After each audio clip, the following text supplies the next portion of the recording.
Emilio Figueredo es el presidente editor de analítica.com. Excelente informativo para saber qué piensan gente notable y seria sobre lo que sucede no solamente en Venezuela y en el mundo. Están cumpliendo 25 años. Figueredo ha sido además embajador en las Naciones Unidas y prácticamente todos los días nos ofrece información de primera y seria. No escandalosa, no inventado, no extremista, ¿no?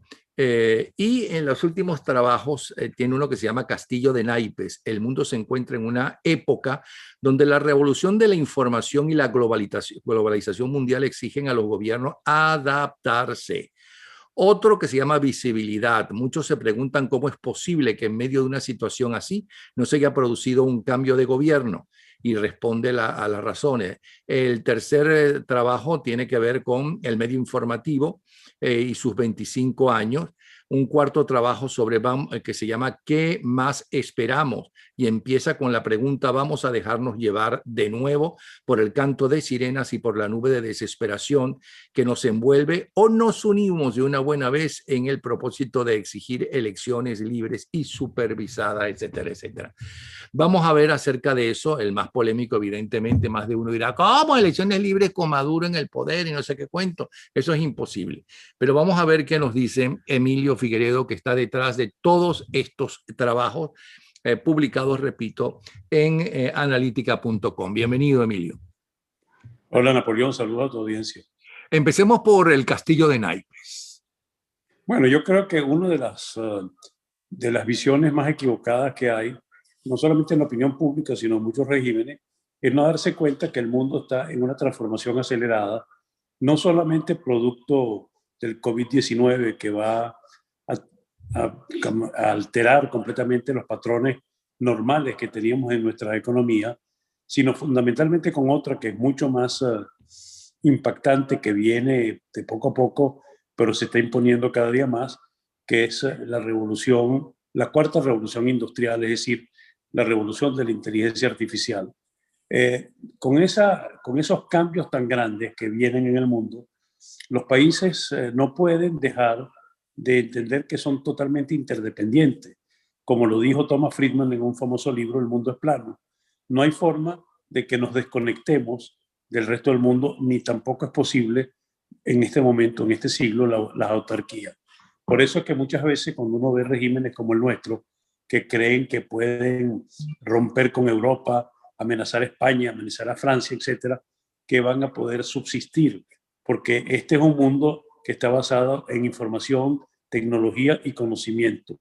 Y nosotros estamos en Venezuela en un proceso regresivo que nos lleva básicamente a las peores etapas del siglo XIX. Entonces yo creo que efectivamente todas estas balandronadas, todas estas declaraciones apoteósicas, todas estas amenazas que provienen de la boca de Nicolás Maduro, no es sino en el fondo una forma de tapar la realidad. La realidad es que ese régimen está cada vez más débil porque tiene menos soporte económico, y a pesar de lo que hacen con el arco minero, que por cierto tendremos un interesante foro el 17 de este mes, inclusive con un director del Smithsonian, con Cristina Burelli y Américo de Gracia, explicaremos justamente cuál es el impacto de eso. Pero el país, tú lo sabes muy bien, como fue Cuba, cuando entró en su periodo especial, a pesar de que tenían algunos ingresos por vía del narcotráfico, pero los grandes beneficios del narcotráfico no es para el que los hace pasar, sino para justamente las grandes bandas organizadas, tanto en Colombia como en México. Entonces yo creo que el problema económico, los famosos aliados, todo lo cobran. Rusia no da una ayuda, ni siquiera en el COVID, sin que le paguen los rublos que le deben y los que van a pagar. China tiene 4 años que no aporta ni un yuan. El nuevo amigo iraní cobra su servicio. Y los turcos tienen que tener un poco más de cuidado porque Erdogan no se ve muy fuerte en el poder después de haber perdido en las últimas elecciones Estambul y Ankara y otras ciudades principales. Entonces yo creo que lo que quiero decir es que lo que me preocupa es que en el momento que el régimen está entrando en una fase de debilidad, a pesar de que quiera aparentar fortaleza a través de la represión, a través de las paradas, a través de los gritos, a través de las declaraciones. Algunos sectores de la opinión pública venezolana o de la sociedad venezolana han decidido que están cansados, que están asustados, que hay que hacer algo, hay que encontrar algún acuerdo porque este régimen es inconmovible, está ahí para perpetuarse para siempre, y están cometiendo el mismo error que hizo en Nicaragua los empresarios junto con Alemán, que en el momento de mayor debilidad de Ortega le dieron oxígeno y cuando se oxigenó le dio una patada a los empresarios y hoy inclusive se va a presentar a la reelección habiendo confiscado para él el partido que fue una vez de Alemán. Entonces va a ser él contra él. Entonces yo creo que la gente no quiere ver las comparaciones y siguen pensando que a través de bodegones, a través de la ley de blanqueo de capitales, perdón, la ley contra el bloqueo, van a poder recuperar la economía venezolana. Y eso es imposible, porque la economía venezolana se recupera en el momento que el país es de nuevo productivo, es decir, que genera divisa. Y eso solamente lo puede hacer una recuperación de la industria petrolera y de las industrias básicas, que son aquellas que le generaban divisas. Sobre todo, recuerden que el petróleo generaba 95% de la divisa.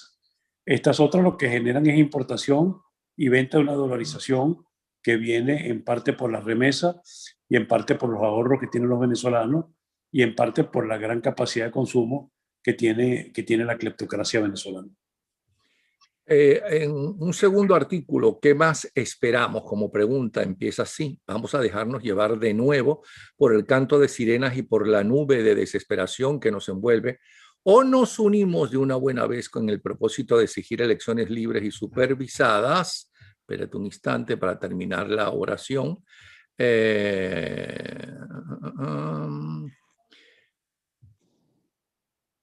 Perdona, pareciera que no se empieza así. Pareciera que se cierne un continuo mal de interrupción. Nos lleva a ver el presente como un continuo mal de interrupciones. Es verdad que resulta cada día más difícil ver un horizonte claro, sobre todo cuando algunos sectores de la sociedad quieren buscar acomodos parciales con un régimen que les ofrece algunos pequeños beneficios puntuales, pero que no esconde su intención inveterada de profundizar la supuesta revolución bonita.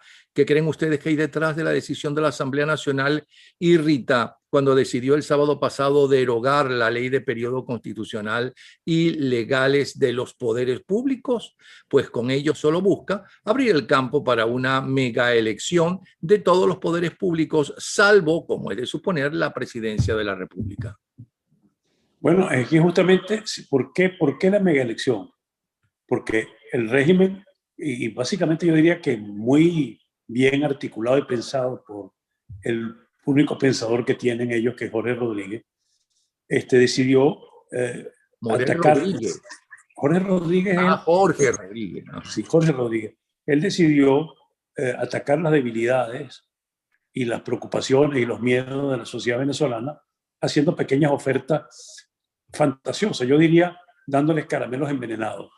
El primero hacia los empresarios, pero eso va con avance y retroceso, con los movimientos que hicieron, un poco patético, algunas autoridades de Fede Cámara y de Consecomercio. Bueno, porque ellos pretenden conseguir cosas que son absolutamente ridículas e imposibles, como lo sacaremos en el próximo Insight de Analítica este domingo, analizándolo con gente que sabe de petróleo, ¿verdad? Que son las tesis de que les den una mini refinería, o peor aún, que les den las bombas de gasolina.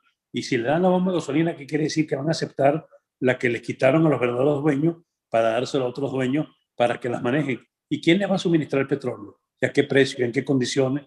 ¿Y con qué fiabilidad? Y así sucesivamente. Después el otro campo es saber que en las bases de las organizaciones políticas que existen en Venezuela hay una gran apetencia para estar en las elecciones, supuestamente para ocupar espacio. Más que ocupar espacio es ocupar puestos en las asambleas legislativas, en los consejos municipales, en fin, en todos los puestos que pueda haber, lo cual es normal, eso es natural en la democracia, así funcionan los partidos políticos, pero no se dan cuenta que cuando compraron a los alacranes, y los alacranes hicieron campañas por todo el país, le dieron, bueno, imagínate, megáfono, afiche y todo eso, ¿qué le dieron a cambio? Ni siquiera una bancada, si ni siquiera llegan al 10%. Y algunos fueron cooptados al final, como Brito y como Timoteo, porque ni siquiera lo habían hecho aparecer en el registro electoral. Y lo peor, Napoleón, es que la gente se compra la idea que ellos dicen públicamente que participó 30% en la elección del 6 de diciembre. Cuando tú hablas con cualquier encuestadora, no lo van a decir públicamente porque tienen miedo. Dicen que no llegaron al 10%. Entonces, ¿creen acaso que en la elección de gobernadores le van a dejar a la oposición gobernadores clave? Yo digo, bueno, si le dan Margarita y quizá otra más, así como quizá, no sé, del Tamacuro. No, el Tamacuro es muy importante porque ahí sale droga. Pues ya no sé cuáles le darían. Es irrisorio pensar que con un sistema electoral automatizado, con una conexión directa por cable con Cuba, ellos van a decir lo que pueden decir sin organización política para estar en las mesas, y ni siquiera hay como antes, ¿no? Que habían las actas y decían acta mata voto, pero había presencia de todos los partidos, sin la posibilidad que exista una plataforma uniforme de la oposición, sino que cada gato va persiguiendo su ratón. Entonces, ¿tú crees que hay alguna posibilidad que en estas condiciones actuales, si no se pasa al paso siguiente, que son fruto de una negociación con una presión por tenaza, diría yo?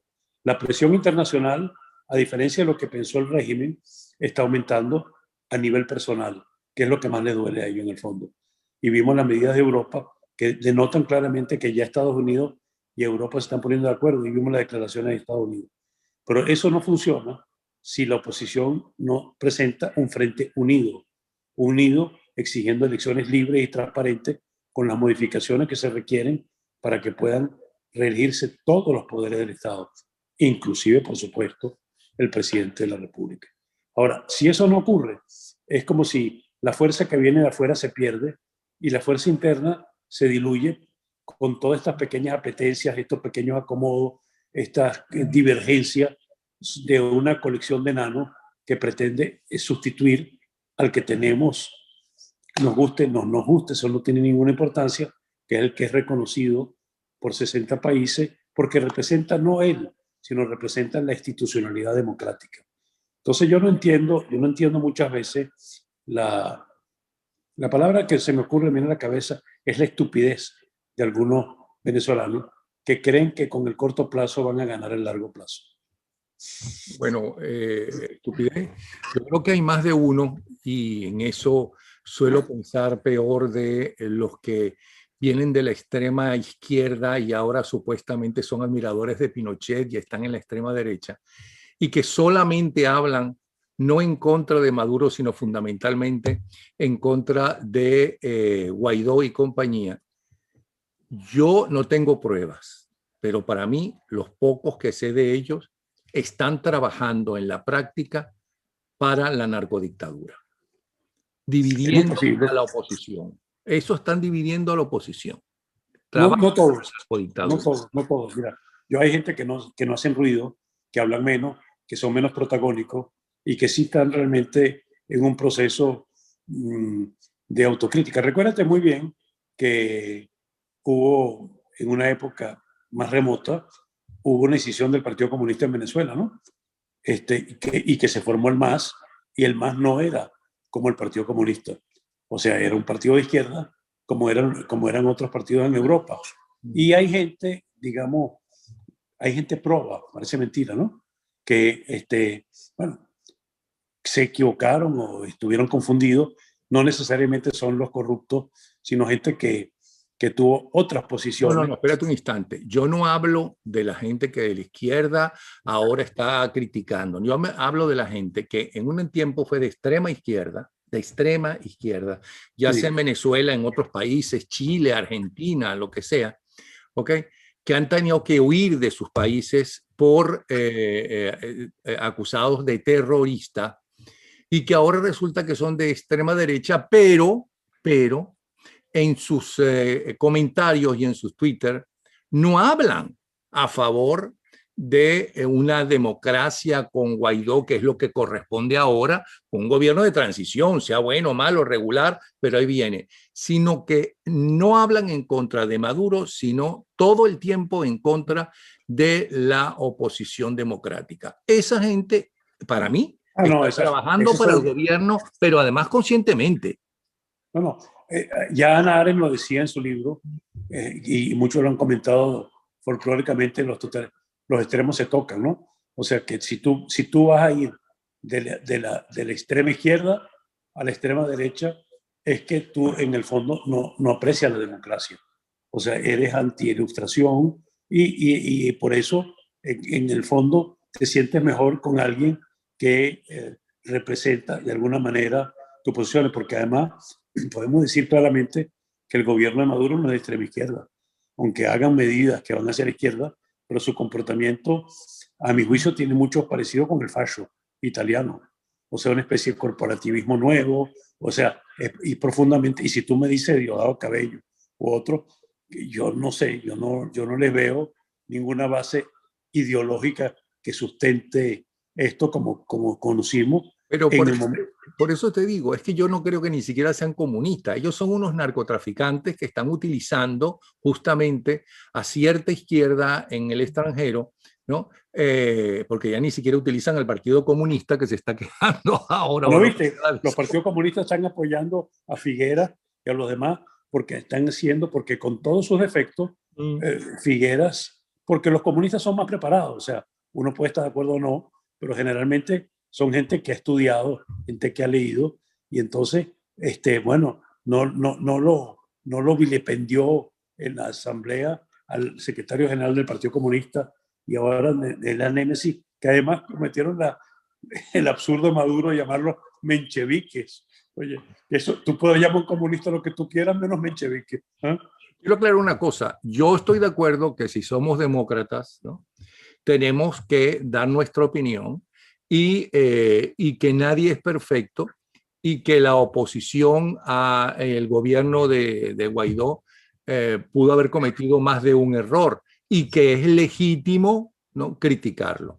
Yo hablo de los que todo el tiempo utilizan las redes para estar dividiendo a la oposición, para estar metiéndose solamente con Guaidó. Pero si Guaidó tiene compañía, tiene y el G4, y si quieres llegar al extremo de Ramos Alup, tiene montones de errores, peor es Maduro y su gente.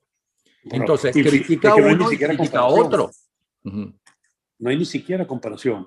Sí. O sea, simplemente si tú ves un balance de lo que ha ocurrido en estos 21 años, menciona el sector que tú quieres: agricultura, ganadería, petróleo, electricidad, gas, obras públicas, hospitales, educación. No hay un sector, uno, que haya tenido un repunte o un crecimiento.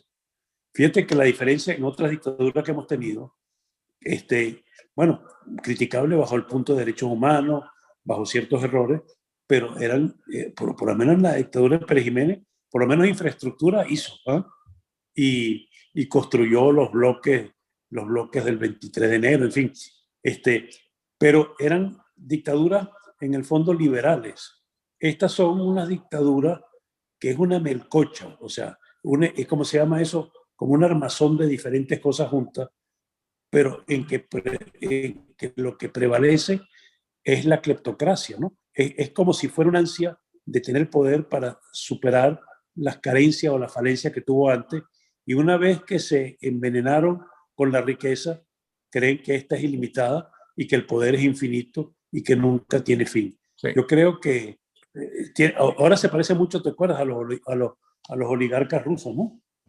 Sí, eso es lo que yo digo. Se puede criticar, pero es absolutamente impensable que puedan estar en la oposición gente, ¿no?, que se la pasa criticando a la oposición, ¿no?, y a Maduro no suele tocarle y su gente y su banda delincuente ni con el pétalo de una rosa. porque además tú no puedes No, comparar yo ni los leo. Gómez, No sé quiénes son, los conozco. Y en el fondo tiene mucho menos peso de lo que ellos creen, pero lo que sí es verdad y lo que la gente tiene que pensar, Napoleón, es si tú le das lo que quieras de oxígeno al régimen, ¿tú crees que el régimen va a mejorar, va a ser más eficiente, va a restablecer el Estado de Derecho, va a permitir la seguridad de las inversiones? O sea, tú estás con una espada de Damocles en la cabeza permanente. Esa es la diferencia entre una democracia con sus defectos, que tiene siempre la posibilidad de la alternabilidad. Acabo de ver, por ejemplo, que los resultados en El Salvador de ayer fueron impresionantes. El presidente de El Salvador consiguió los 2/3 del Congreso. Él estuvo mandando, cuando lo criticaban, decían que era dictador, porque es que no tenía ni un diputado. Entonces manejaba lo que hacía por decreto ley. Y ahora, ¿quién quedó derrotado, prácticamente desaparecido, a 8 diputados? El Farabundo Martí. O sea, es una cosa que tú ves y uno de los que trabaja conmigo, que realizamos junto y otro equipo, el Insight político de los domingos, él fue llamado como testigo allá y me dijo, mira, no hubo ni un incidente, ni una protesta, unas votaciones totalmente pacíficas, y este presidente que está llevando a El Salvador a la tecnología y al actual, bueno, logró los 2/3 de los miembros de la Asamblea sin ningún fraude, ¿no? Sí. Bueno, seguimos entonces. En otra tercera, celebrando estos 25 años, primeros años de analítica.com, este otro artículo se llama Viabilidad y comienza así. Venezuela está atravesando por lo que quizá es la mayor crisis económica documentada en la historia de la América Latina y una de las más severas que ya han sido respaldadas con datos en el mundo. Las cifras son devastadoras. La mayor hiperinflación del planeta, la mayor caída del Producto Interno Bruto, con excepción de Libia, junto con Siria, el mayor número de migrantes, superan ya los 5,5 millones, una caída del Producto Interno Bruto de más del 70% en 6 años, el cierre de la mayor parte del aparato productivo, incluyendo empresas manufactureras y la de los sectores agrícola, financiero y comercial, el signo monetario del bolívar abatido, a pesar de que alguna vez llegó a ser, junto con el franco suizo, la moneda más sólida del mundo. Así comienza este tercer artículo. Eso es cierto. Yo me acuerdo cuando yo era niño, o era joven, muchacho, yo vivía en Suiza y tú podías cambiar bolívares en los bancos en Suiza, porque el bolívar valía 3.30 y el franco, con respecto al dólar, y el franco suizo 4.50, ¿no? O sea, eso que se dice en el editorial es totalmente cierto. Ahora, lo más patético, Napoleón, es que el sueldo mínimo son $2 al mes. No al día, al mes. Entonces, eso es peor que Haití. Nosotros estamos en una condición, o sea, es inimaginable cómo puede mantenerse el régimen y cómo algunos le quieren hacer la cuna, cuando todos los, o sea, si tú no has visto lo que han hecho durante 21 años, ¿tú crees que de pronto tocaron la lámpara de Aladino y se transformaron en aladines o paladines de una transformación? O sea, y no tienen con qué, porque lo peor de todo, que es aparte de la corrupción, es que son tremendamente ineptos, ¿oíste? Porque tú puedes ser corrupto y competente.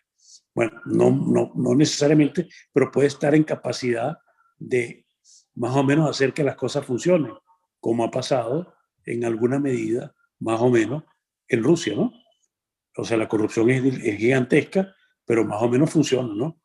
Pero es que estos son corruptos y tremendamente ineficientes.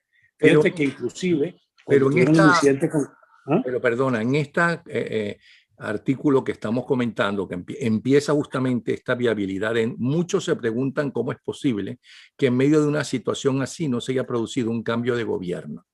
¿Por qué? Bueno, porque hay mucha complicidad. Hay complicidad. Inclusive, yo veía hoy un trabajo de un español que decía que también, a pesar de las acusaciones de los países sobre el carácter antidemocrático de Maduro, muchas empresas siguen presentes y siguen haciendo negocio en una escala menor, pero lo suficiente para que ellos puedan por lo menos mantener el aparato represor y mantener más o menos tranquilo al sector militar. Pero eso está acabándose porque cada día están más aislados. Yo creo que, por ejemplo, el haber expulsado a la embajadora de Europa es un dislate, porque creen que amenazando, como fue Arriaza, a decir al embajador de Francia, al embajador de España, al embajador de Alemania, que si seguían criticando se atenieran a las consecuencias. ¿Qué consecuencias? ¿Tú crees que a la hora de medir en la balanza con quién estás, si apoyando este carcomido y deplorable régimen, o muchos países prefieren tener una relación funcional con Europa? Y lo peor de todo es que siguen, inclusive, cuando estábamos hablando de la división y hablamos de las empresas, hablamos de los políticos, hay un tercer intento, que es crear una especie de nacionalismo irrumpiendo en Venezuela en reclamación contra Colombia, porque Colombia nos quiere invadir, pero eso no le funciona, entonces van por el Esequibo. ¿Y quién fue que entregó el Esequibo completamente a los guyaneses? Este régimen, empezando por el propio Chávez, que dijo que el Acuerdo de Ginebra era una maniobra del imperialismo para impedir que Shelly Yagan llegara al poder. Pero es que entonces, recuerda, Emilio, recuerda que durante décadas, Fidel Castro apoyó a Guyana abiertamente contra Venezuela. Y sigue, y Cuba sigue haciendo, porque Guyana fue un aliado estratégico. Cuando se metieron ellos en la aventura africana, el único país que abasteció combustible, porque en esa época los aviones de La Habana no podían llegar a Luanda, que fue el primer destino, Angola. Pero no solamente es eso, esa es la parte, digamos, y fue además ni siquiera con gobierno de izquierda, fue con Burnham. Y después, lo que poca gente sabe, es que después de esa experiencia no tan heroica como la quieren vender ellos en África, regresaron los soldados cubanos, que por cierto, Padura lo escribe en uno de sus libros cortos, habla de eso, de los soldados que retornan. Muchos de ellos llegaron no solamente profundamente corrompidos por diamantes y diferentes productos que recibían, sino que llegaron prácticamente con alto nivel de drogas encima. ¿Y tú sabes lo que hizo Guyana? Y en un acuerdo con Cuba que nunca se ha difundido, de campos de concentración, mejor dicho, campos de rehabilitación, en que pasaban 3, 4 meses y regresaban a La Habana cuando estaban limpiecitos. Qué bárbaro. Entonces eso no lo van a cambiar nunca. Por último, en el artículo Analítica cumple 25 años siendo referencia informativa en Venezuela. Empieza así: el medio informativo comparte la misma visión.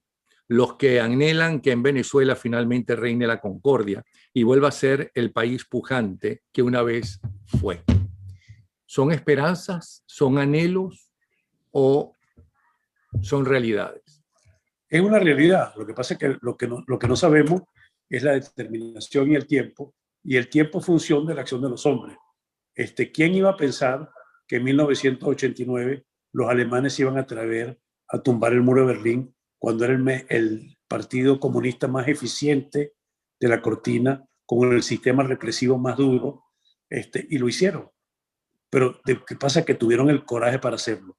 Si nosotros no tenemos el coraje para luchar por una vida digna, por una recuperación de nuestras instituciones y de la democracia, entonces, bueno, seguiremos flotando en este mar de los sargazos en el que estamos metidos.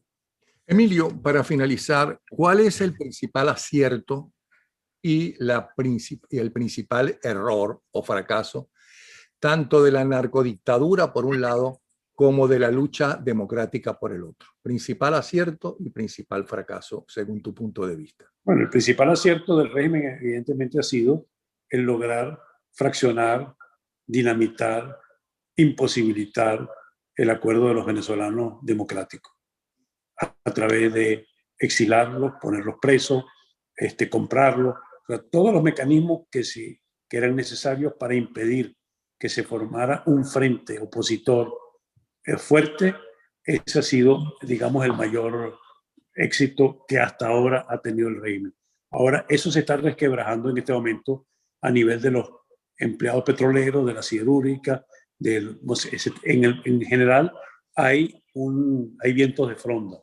No digo que sean suficientes para derrumbarlo, porque solamente la unión de todos. En el muro de Berlín nadie se quedó encerrado en su casa. Todos salieron, todos a uno, como en Fuente de Una, ¿no? Es que todo empezó por un error de información que salió en Claro. Austria. Porque empezó la cosa. Claro, y una incomunicación interna, se equivocaron, porque ellos venían saliendo por Austria, pero ya venían saliendo por otros países. O sea que ya eso venía, pero Alemania era el más eficiente de todo, inclusive más eficiente que la Unión Soviética. Y el principal error del narcorrégimen. El principal error del narcorrégimen es creer que son eternos, que creer que pueden tener permanentemente sometido al pueblo con hambre y que creen que simplemente un pueblo resiste para siempre en un estado sin opciones de salida. Porque llega un momento en que tú dices, bueno, ¿yo qué pierdo ya enfrentándome si ya tengo todo perdido? O sea que yo creo que ahí ellos se han engolosinado con el poder, se han ilusionado con la solidaridad internacional de los países que ni siquiera son socialistas. Dime tú qué tiene socialista la teocracia iraní, o que tiene en común el apoyo que para nada sirve de Corea del Norte, que creo que es inexistente, o es que Rusia y China son lo mismo. O sea, es que siguen pensando muchos de ellos, que vienen de la Liga Socialista, de otros partidos, de que el mundo es parecido al que fue en los años 60. Yo creo que ahí hay una lectura que les ha ido bien hasta ahora porque tenían los recursos, pero en la medida que los recursos desaparecen, ¿tú crees que pueden hacer lo mismo que lo que hizo Chávez cuando tenía el petróleo a $100 y producía 3 millones? Difícil, ¿no? Vamos ahora con la lucha democrática, su gran acierto, su gran triunfo y su gran error desde tu punto de vista. Su gran acierto ha sido el reconocimiento por parte de 60 países del mundo y apoyos que han sido y no han menguado, que se han mantenido y han podido hacer conocer del mundo entero la verdadera naturaleza del régimen, que a pesar de que Cuba es un experto en la propaganda política mundial, no pudieron detener esto, porque vemos no solamente los gobiernos, hay un op-ed de María Anastasia O'Grady en el Wall Street Journal, que expresa muy claramente, con palabras muy contundentes, el desastre que es lo que hay en Venezuela, el carácter aberrante de la dictadura venezolana. El principal error es que no ha podido Guaidó, porque no, y entiendo por qué no puede, deslastrarse un poco del cerco del G4 y haber abierto más el espacio, que es un poco el intento que está haciendo, ¿cómo se llama? Story, en la reunión de Bogotá. O sea, la forma de cambio es que tiene que haber un espacio más amplio para diferentes expresiones de la sociedad venezolana, desde la sociedad civil organizada que impulsó la consulta popular, así como otros partidos que no son... Pero es que, ¿qué partido es importante ahora, Napoleón? ¿Quién se ha medido en estos momentos? Los que se consideran importantes porque tienen el número de diputados. Yo quisiera ver cómo se reflejaría en unas elecciones actuales. Entonces, más que partidos, hay que sumar personalidades. Personalidades que pueden pensar distinto, pero que escucharlas y junto con ellos hacer una plataforma común. Ese es yo diría que el error no. Yo creo que Guaidó ha intentado, pero es difícil porque no solamente son los del G4, sino a veces inclusive los jefes de su propio partido. Ok, dijiste que tiene que adelantarse un poco del G4, pero ¿entiendes por qué no puede? ¿Por qué no puede? Porque recuérdate que se ha planteado que es el Parlamento y el G4 es la mayoría absoluta del Parlamento. O sea, es como si tuviéramos un régimen parlamentario y no tenemos un régimen presidencial. Yo creo que en este momento hubiera sido preferible algo más de presidencialismo y un poquito menos de parlamentarismo. Por último, según lo que has conversado con todas esas mentes, brillantes que siempre escriben en analítica.com y dan sus opiniones. Y tu forma de pensar, lo que han discutido. Unos hablan de que la salida es unas elecciones, otros hablan que la salida es una intervención militar, otros hablan que la salida es llegar a acuerdos con países fundamentales, como con empresarios, quiero decir, y con intereses de países importantes como Estados Unidos, como los países europeos, o inclusive con Rusia, con China y hasta con Cuba, para garantizarles que con el cambio de régimen y con la llegada de un gobierno de transición, sus intereses legales no van a ser eliminados. En fin, ¿cuál es tu punto de vista? ¿Cuál es para ti la salida? Es una mezcla de varios elementos, ¿no? Yo definitivamente no hay salida sin negociación. Cuando digo negociación, es una negociación internacional, Estados Unidos, Europa, con China y Rusia, otra Estados Unidos con Cuba, pero otra, nosotros mismos, negociación entre nosotros mismos. Yo digo entre los demócratas, no negociación con el régimen. Si tú haces la negociación primero... Repite de nuevo porque hay gente que no escucha lo que no quiere escuchar. Estoy diciendo que no negociación con el régimen, sino entre los demócratas. Sí, negociación primero entre los demócratas.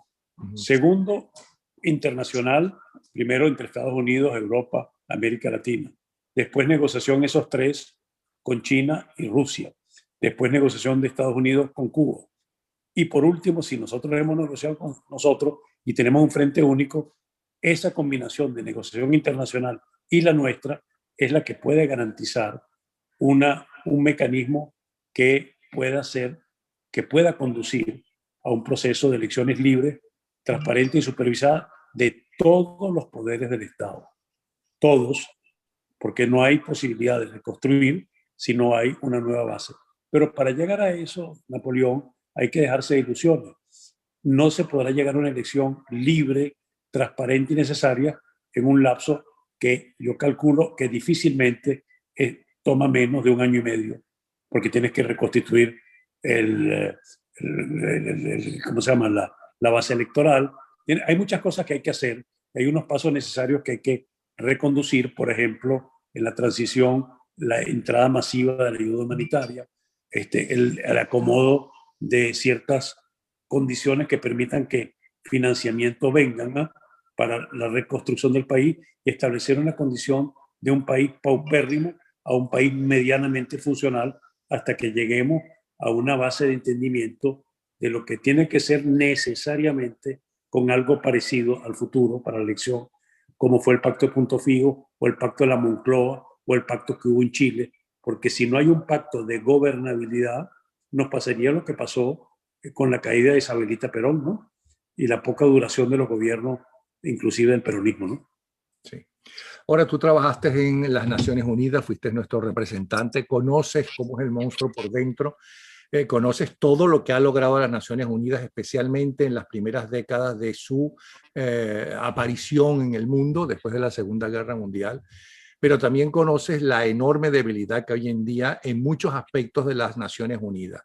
No tanto en salud y ese tipo de cosas, pero sí en acuerdos internacionales con el veto de los 5 países que no tienen los mismos intereses y mucho menos intereses democráticos.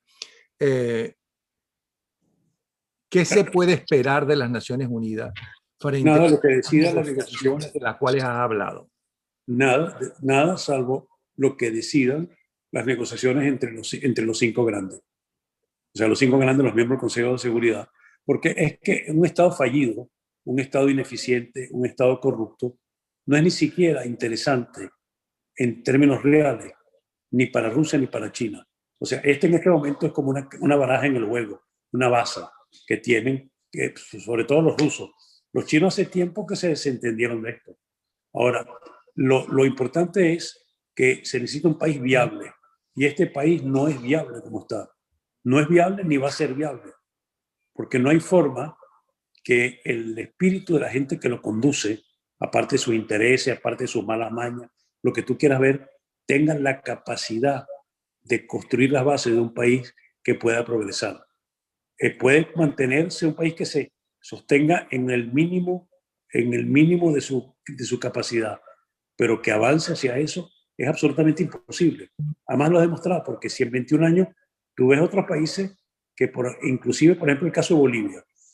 Bolivia pudo mantenerse con 3% de inflación, o sea, y más o menos la economía funcionaba.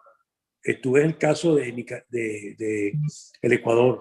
Bueno, vino el cambio con Lenín Moreno, pero la economía no estaba derrumbada. El único que ha destruido la economía, pero literalmente destruido, ha sido esto, no solamente por el afán de corrupción, sino por una profunda ineptitud y una confusión mental sobre modelos que son absolutamente inaplicables, que ningún país serio en el mundo lo está llevando adelante. Bueno, Emilio, Inclusive totalitario. gracias, Emilio, por este regalo que nos has dado. Felicitaciones nuevamente por estos 25 años de trabajo. Espero que eso también se traduzca en una serie de libros, porque es historia lo que ustedes han hecho.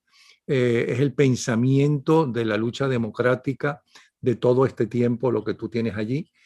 Muchas gracias por todo lo que has hecho y felicitaciones por analytica.com. Si ustedes quieren seguir analytica.com, ahí tienen ustedes cómo seguirlo bajo el nombre de Emilio Figueredo. Gracias, Emilio. ¿Sí? Muchísimas gracias. Hasta luego, Napoleón. Gracias a ti.